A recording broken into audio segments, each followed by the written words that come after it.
Nah, yang di Triglasela itu konfirmasi kunjungi di tempat proses gubuk penenunnya. Itu kemudian nanti kalau ketemu sama orang agak sendu-sendu dia jalannya diketawakan. Ketemu sama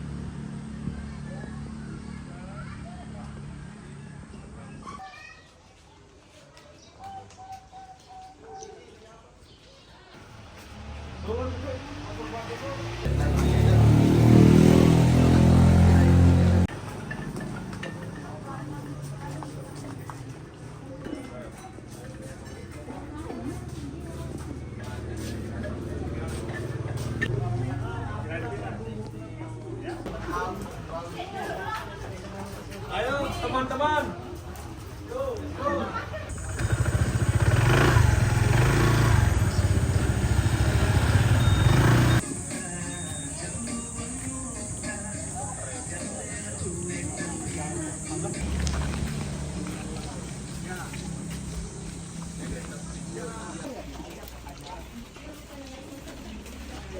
Kenapa bilang nggak diajar?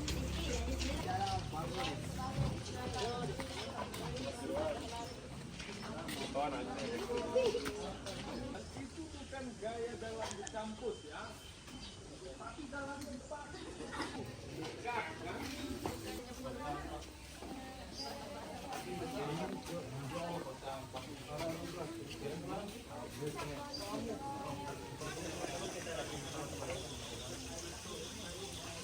Saya sudah jelaskan masih gambaran lah. Tapi sambil kita berjalan nanti teman-teman kapanpun juga bisa berkomunikasi dengan ownernya.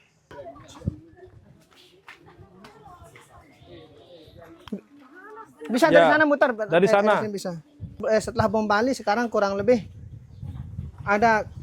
sekitar ini arsop yang jualan di depan itu kurang lebih 20 akan melebur. Nah, setelah kita rendam 1 hari 1 malam, itu baru kita injak dia prosesnya, ya. Diinjak. Kepala dinas yang membidangi yang datang ke sini, saya memberikan tentang bagaimana solusi biar tidak ada asap yang besar 300. Oh, iya, iya. Jadi lebih dari 100% kita jual. 3 kali lipat kita jualnya. Tan kopi di Bule itu per orang 200.000. Dia yang nyewa kopi untuk tamu luar, makanya kalau lokal kurang. Ini yang tadi saya katakan ya, serba. Dalam sehari itu bisa berapa? Seperti ini dengan kain. Sekarang lihat di sini prosesnya. Jadi kain itu dibasahkan. Ya. Giliran yang lain yang belum yang masuk. Silakan yang lain yang mau lihat bisa.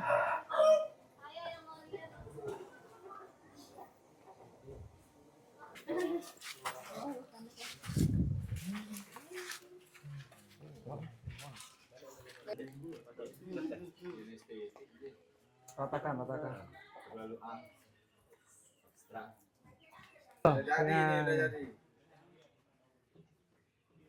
Tangannya ya. Pelan-pelan. Daung itu nih. Kenapa? Daung tanah lembut. Ya, yang ini. Ya, yang ini sama yang ini. Mixnya. 2 tanah yang di mix.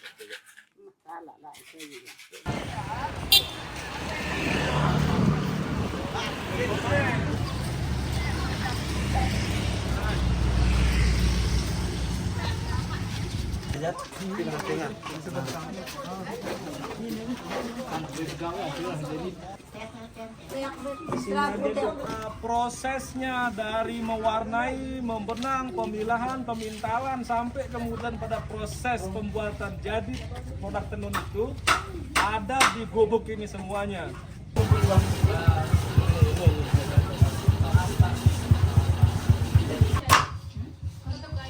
Bulan 22 minggu. Paling cepat itu 2 minggu. Oh, 700 untuk satu kain? Iya. Oh gini caranya.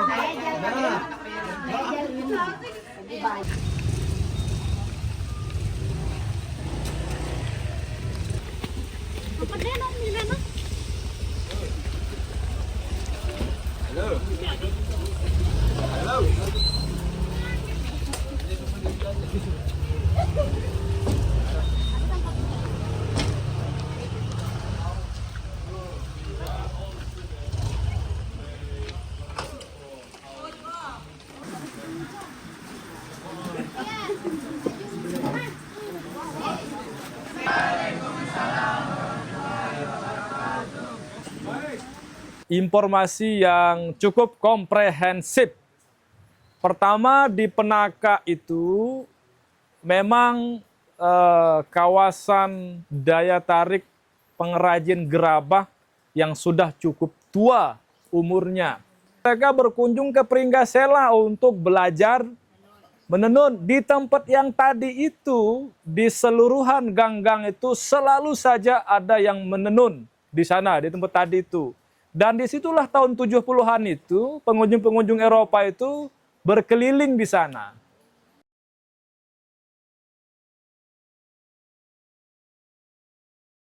Ada produksi yang masif dibuat karena orderan tinggi.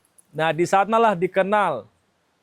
Desa wisata itu di Lombok ini, terutama yang wisata pedesaan bertani, tari, itu di Lombok mulai dari Teteh Batu 1920. Setelah di Senggigi, di Ampenan, barulah di Teteh Batu. Kalau Gili Terawangan itu baru berkembang. Gerabah itu kebanyakan dibuat sebagai ornamen. Contoh yang di dekat ini, yang di tangga ini. Ini ornamen sebagai ya sebagai daya tarik untuk khas masyarakat Lombok. Dan di dalam kamar ini juga ada ornamen gerabahnya, ornamen tenunnya di dalam. Dan kita akan masuk ke gubuk-gubuk lagi, baru berakhir di sini lagi. Ya, nah teman-teman sekarang karena belum ada tamu yang check-in, ya boleh berfotoria dulu kah di sini. Atau mau mandi di kolam juga.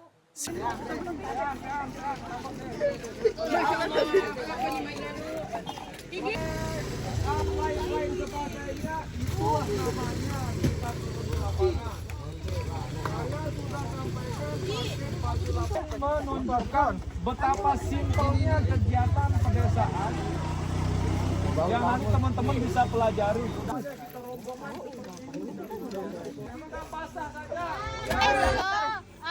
We will go to the apa? The jungle. Oke, guys. Now. Oke, speak English. Oke, Hai guys, sekarang kita mau pergi ke Sawahan. Kita lagi jalan-jalan, kita lagi observasi dari jam 7 sampai jam 7 lagi. Lanjutkan keseruan kami. Bye-bye. Halo guys, kita sedang berburu madu hutan. Perem. Mahisa Pelopang.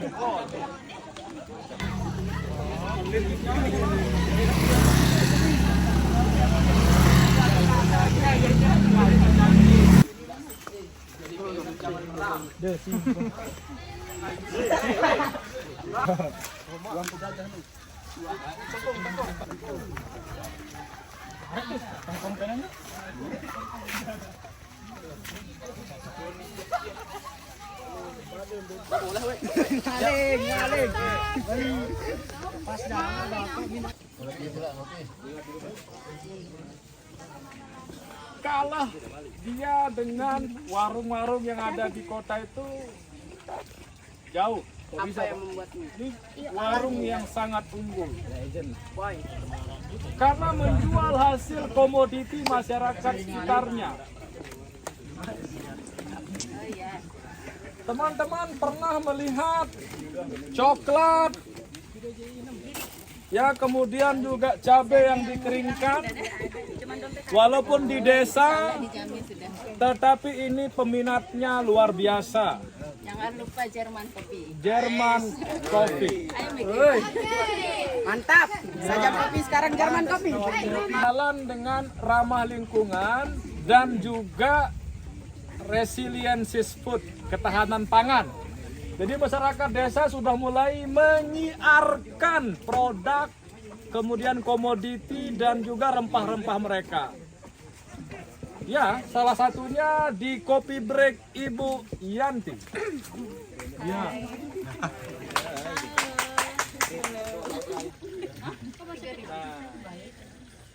Mama Ibu Yanti walaupun tinggal di gubuk yang sangat pedalaman dan sederhana, tetapi sudah bisa bahasa Sembalo.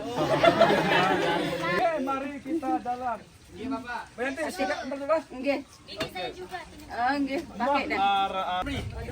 Free for you one glass.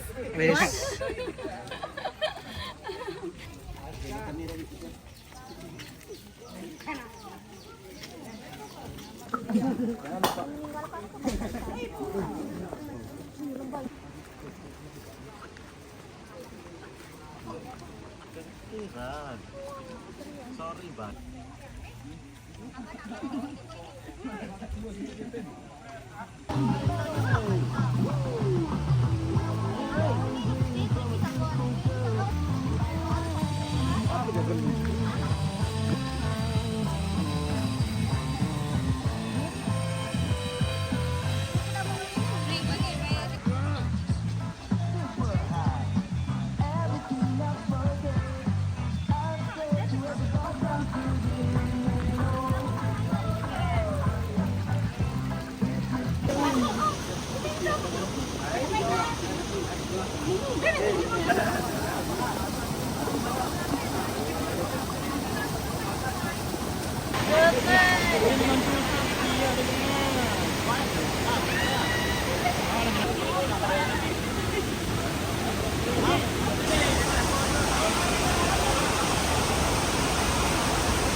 Nah, begitu selatan Rinjani itu hujan deras di sana, maka dia akan menjadi coklat airnya.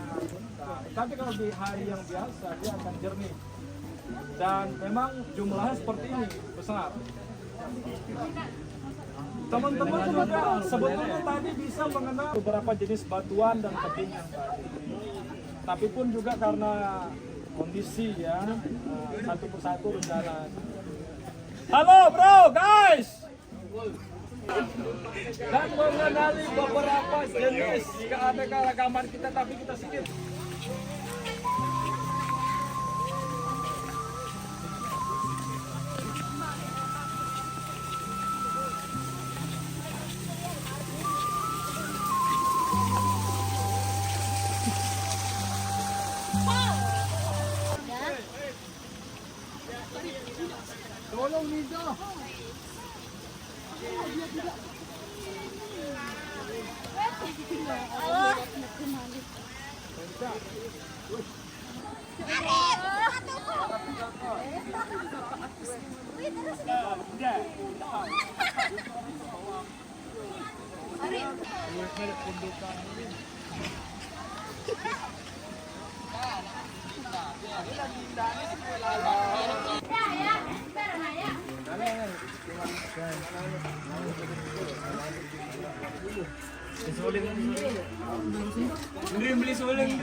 Tepuk 2, 1,